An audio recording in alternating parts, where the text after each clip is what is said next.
Hello, welcome friends.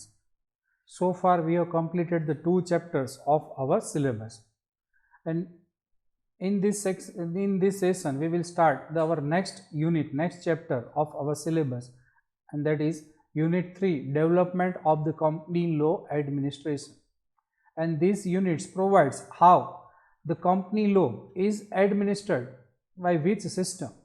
So in this chapter we will discuss the administration of the company law, how a company law is administrated in India.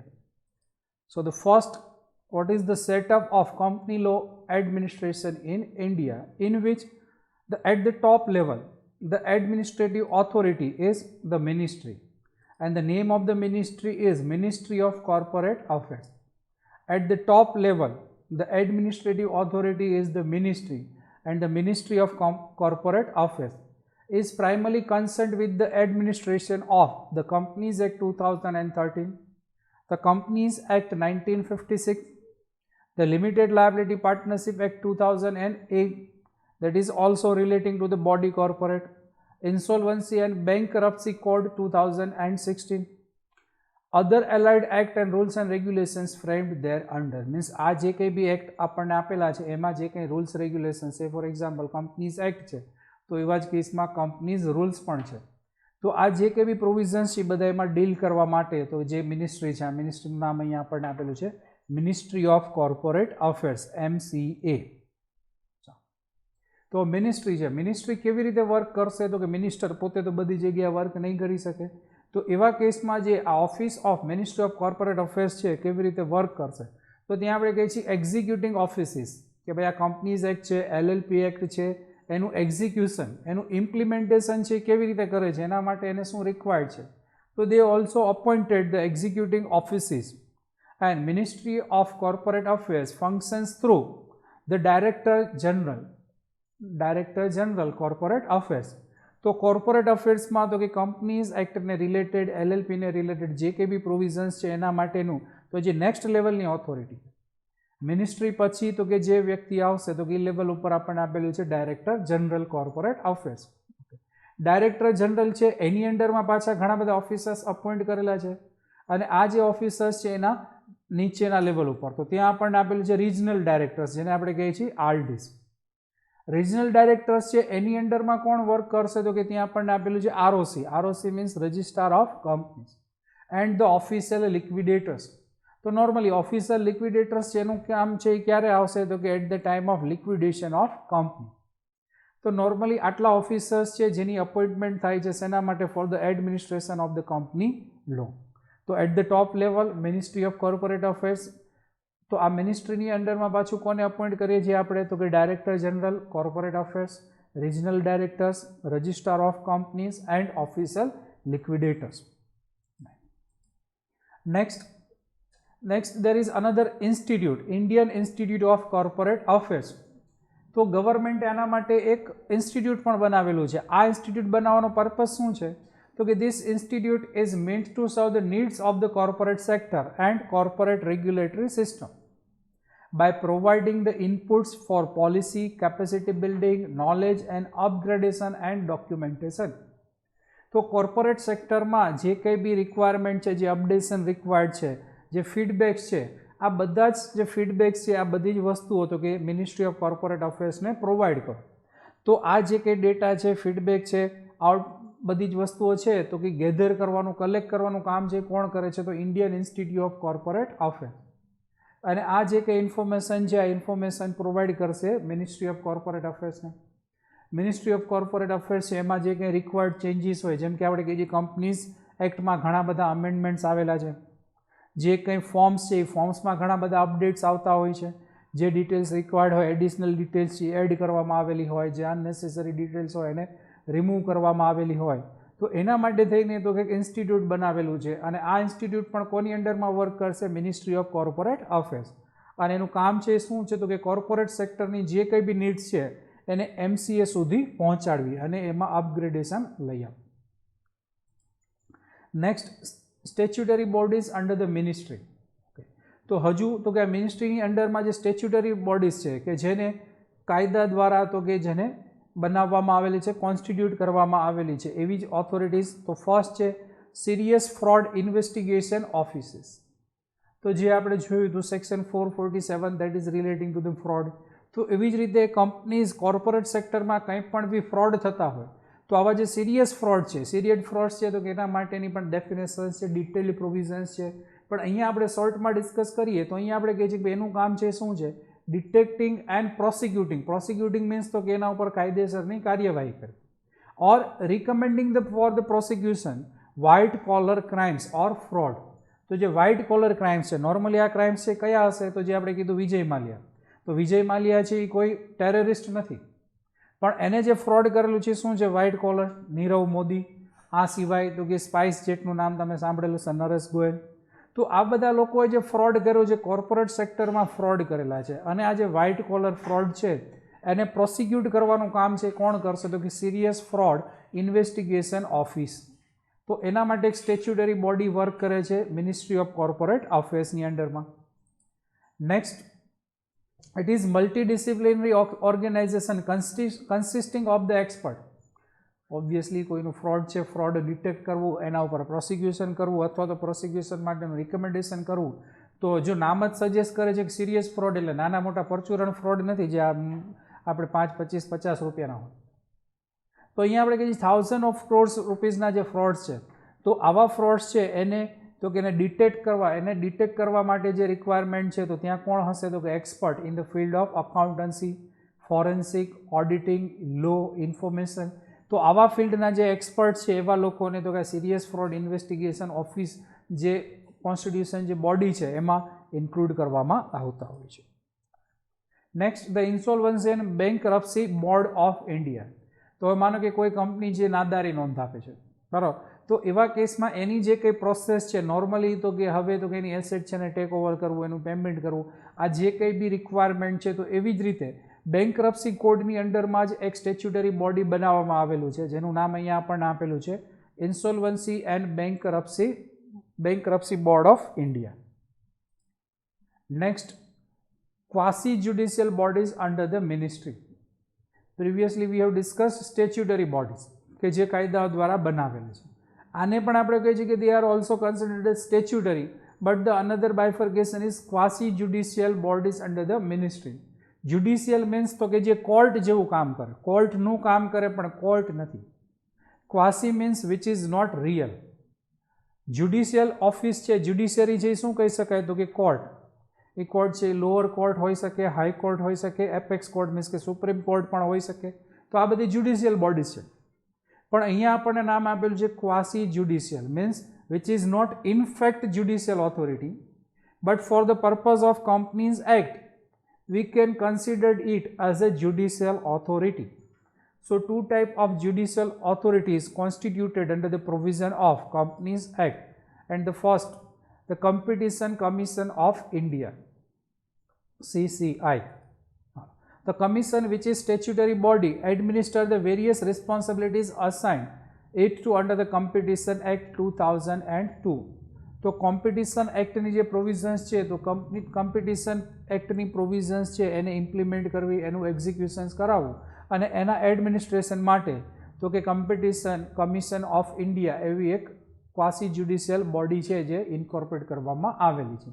હવે કન્ઝ્યુમરને related કંઈ પણ complain હોય તો એવા કેસમાં તમે આ કન્ઝ્યુમર ફોરમ કોમ્પિટિશન કમિશન પાસે જઈ શકો છો, અને આ કોમ્પિટિશન કમિશન જે નોર્મલી શું છે તો જે કન્ઝ્યુમર ફોરમ્સ છે એનું એડમિનિસ્ટ્રેશન કરે છે, એના ઉપર એનું વર્ક છે એને સુપરવાઇઝ કરતું હોય છે. Next, national company law tribunal. જે જૂના કંપનીઝ એક્ટ 1956ની વાત કરીએ તો એવા કેસમાં જે ક્વાસી જ્યુડિશિયલ ઓથોરિટી હતું એ હતું કંપની લો બોર્ડ, CLB. પણ કંપનીઝ એક્ટ 2013માં જે છે તો CLB છે એ રિમૂવ કરી અને એની જગ્યાએ નવી જ્યુડિશિયલ ઓથોરિટી જે કોન્સ્ટિટ્યુટ કરેલી છે જેનું નામ છે national company law tribunal. It is constitution of the NCLT has been notified under section 408 of the Companies Act 2013 and it is constituted with effect from the 1st of June 2016. Okay, તો NCLTનું કામ શું છે તો કે જો અહીંયા ઉપર હેડિંગમાં જ આપણને આપેલું છે કે it is a quasi judicial authority. તો ક્વાસી જ્યુડિશિયલ બોડી છે મીન્સ કે કોર્ટનું જ કામ કરશે. તો પહેલાં એવું હતું કે કંઈ પણ CLBની સામે તમને ઓબ્જેક્શન હોય સો in that case you can appeal to the high court. પણ અહીંયા હવે આપણને ક્લિયરલી હવે કે હાઈકોર્ટનો કોઈ રોલ નથી. કંપનીને રિલેટેડ કોઈ પણ ઇસ્યુ હોય, કંઈ પણ પ્રોબ્લેમ હોય, you have to approach the NCLT. કંપનીની સામે તમને કંઈ પણ ઓબ્જેક્શન છે, કંઈ પણ કમ્પ્લેન છે, કોઈ પણ ઇસ્યુ છે, in that case you have to approach the NCLT and not to the high court. તો NCLTમાં તમારે જવાનું છે અને ફાઇનલી NCLT છે, બે પાર્ટી છે, એની ડિટેલ છે, ડિસ્કશન છે, એ સાંભળશે અને ફાઇનલી પોતાનું જે કંઈ બી જજમેન્ટ છે એ આપશે. તો આવા કેસમાં at present as per provision of the companies act 2013 High Court has no role in any matter relating to the Companies Act 2013. તો એટલા માટે NCLT છે એને આપણે એવું કહી શકીએ કે it is a quasi judicial body under the ministry of corporate affairs. The next quasi judicial body is the National Company Law Appellate Tribunal, NCLAT. Okay, તો હવે NCLT એ જે જજમેન્ટ આપેલું છે, નોર્મલી આપણે કહેતા કે ભાઈ હાઈકોર્ટમાં કંઈ પણ જજમેન્ટ આવે, આ જજમેન્ટ આપણને એક્સેપ્ટેબલ નથી તો આપણે શું કરી શકતા? સો in that case you can appeal to the supreme court. તો સેમ વે અહીંયા આપણે કહીએ છીએ કે ભાઈ હાઈકોર્ટ તો નથી, અહીંયા કોણ છે? NCLT છે. તો NCLT જે કંઈ બી ઓર્ડર કરે છે, આ ઓર્ડરમાં બની શકે કંપનીને ઓબ્જેક્શન હોય તો કંપની છે NCLATમાં અપીલ ફાઇલ કરી શકશે, અથવા તો કોઈ પર્સન છે કે જેને કંપનીની અગેન્સ્ટમાં ઓબ્જેક્શન હોય અને NCLTનો જે ઓર્ડર છે આ એક્સેપ્ટેબલ નથી. So in that case you have to file an appeal with the NCLAT, national company law appellate tribunal. તો એની પણ એક બેઝિક ઇન્ફોર્મેશન આપેલી છે કે which is appellate body to the NCLT has been notified under section 410 of the companies act and it is also constituted from the 1st of June 2016. તો NCLTના જે કંઈ બી ઓર્ડર્સ છે એની અગેન્સ્ટમાં કોઈ પણ અપીલ ફાઇલ કરવી હોય તો એ ક્યાં જઈ શકશે? NCLAT. અને NCLT જે કંઈ બી ડિસિઝન આપશે એ બાઇન્ડિંગ હશે. એમાં પણ કંઈ પણ ઓબ્જેક્શન હોય તો in that case you can make an appeal to the supreme court. Next, other bodies under the ministry. First we have discussed statutory bodies, then we have discussed quasi judicial bodies, and another bodies constituted under the Ministry of Corporate Affairs, in which first the National Foundation for the Corporate Governance. તો corporate governance છે એના માટેના seminars, workshop, orientation programme, research work આ બધું કરશે. એ કોણ કરશે? તો કે એના માટે NFCG, national foundation for the corporate governance, આવી પણ એક સંસ્થા છે મિનિસ્ટ્રી ઓફ કોર્પોરેટ અફેર્સ છે એને બનાવેલી છે. અને જેનું કામ છે તો કે આવા સેમિનાર્સ છે, કોર્પોરેટ ગવર્નન્સને રિલેટેડ વર્કશોપ કન્ડક્ટ કરશે, સેમિનાર્સ કન્ડક્ટ કરશે અને કોર્પોરેટ ગવર્નન્સમાં પોતાના વેલ્યુ એડિશન કરશે. Next, national financial reporting authority, NFRA. તો આ પણ એક ઓથોરિટી છે કે જે મિનિસ્ટ્રી ઓફ કોર્પોરેટ અફેર્સની અંડરમાં વર્ક કરે છે અને એનું વર્ક છે શું છે? તો would perform the functions relating to making the recommendation on framing the accounting and auditing policy or standards. તો જે અકાઉન્ટિંગ સ્ટાન્ડર્ડ્સ છે, અત્યાર સુધી નોર્મલી જે અકાઉન્ટિંગ સ્ટાન્ડર્ડ્સ છે તો અકાઉન્ટિંગ સ્ટાન્ડર્ડ્સ છે કોના રેકમેન્ડેશન પ્રમાણે બનતા? તો કે ICAI, institute of chartered accountants of India. પણ હવે આ જ વર્ક છે એ ગવર્મેન્ટે અસાઇન કરી દીધું છે. કોને આ ઓથોરિટી મળી ગઈ છે કંપનીઝ એક્ટની પ્રોવિઝન પ્રમાણે? તો NFRA, national financial reporting authority. એ અકાઉન્ટિંગ સ્ટાન્ડર્ડ, ઓડિટિંગ સ્ટાન્ડર્ડ્સ માટે સેન્ટ્રલ ગવર્મેન્ટને રિકમેન્ડેશન કરશે. Monitoring and enforcing the compliance with such standards. અને અકાઉન્ટિંગ સ્ટાન્ડર્ડ્સ, ઓડિટિંગ સ્ટાન્ડર્ડ છે કમ્પ્લાય થાય, ફુલફિલ થાય એને મોનિટર કરશે, સુપરવાઇઝ કરશે.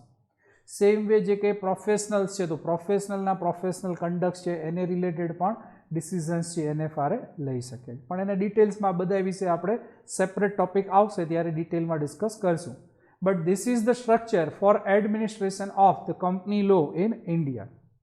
So, Ministry of Corporate Affairs executes the provisions of the Companies Act, company law, through the various agencies, through the various statutory bodies, or through the various judicial authorities, or through the various organizations. So, these are the setup for the administration of the company law in India. Next provision, next topic is the Company Law Board. This provision presently it is not applicable because presently as per the provision of the Companies Act 2013, now there is a judicial authority that is called NCLT and NCLAT. So the concept of company law board is not relevant for the practical use, but still it is given in this your syllabus. So we will discuss it, what is company law and what are the provisions regarding the company law board. So first, constitution of the company law board.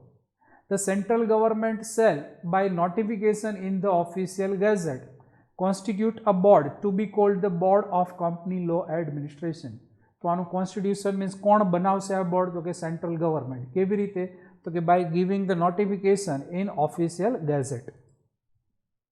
The CLB shall be consist of such number of members as central government deems fit. Central ગવર્મેન્ટને જેટલા ઠીક લાગશે એટલા members છે તો કે company law બોર્ડમાં રાખી શકશે, પણ મેક્સિમમ મેમ્બર્સ કેટલા હોઈ શકશે? તો કે 9. The member of the CLB shall possess the qualification and experience as may be prescribed. તો સેન્ટ્રલ ગવર્મેન્ટે જે પ્રિસ્ક્રાઇબ કરેલું છે, સ્પેસિફાઈડ છે, અને નોર્મલી તો કે આનું કામ છે શું છે? CLB છે એનું વર્ક પણ કેવું છે? તો કે it is also a quasi judicial authority. તો કોર્ટનું જ કામ કરવાનું છે. તો નોર્મલી આ CLBમાં જે લોકો મેમ્બર્સ હશે, ચેરમેન હશે, એની ક્વોલિફિકેશન જે શું હશે? તો કે he shall have the experience in the field of judiciary. તો કે હાઈકોર્ટમાં, સુપ્રીમ કોર્ટમાં એની પાસે એક્સપિરિયન્સ હોવો જોઈએ. તો જે કંઈ બી સ્પેસિફાઈડ ક્વોલિફિકેશન અને એક્સપિરિયન્સ છે એ એક્સપિરિયન્સ એની પાસે હોવો જોઈએ. One of the member of CLB shall be its chairman. તો જેટલા મેમ્બર્સ છે એમાંથી એક વ્યક્તિને તમારે ચેરમેન બનાવવો પડશે. નોર્મલી દરેક જે ઓથોરિટી હોય એમાં તો કે પ્રેસિડેન્ટ હોય, અહીંયા આપણને આપેલું છે shall be its chairman. The appointment of the chairman or any other member of the CLB shall be for a maximum period of up to 3 years.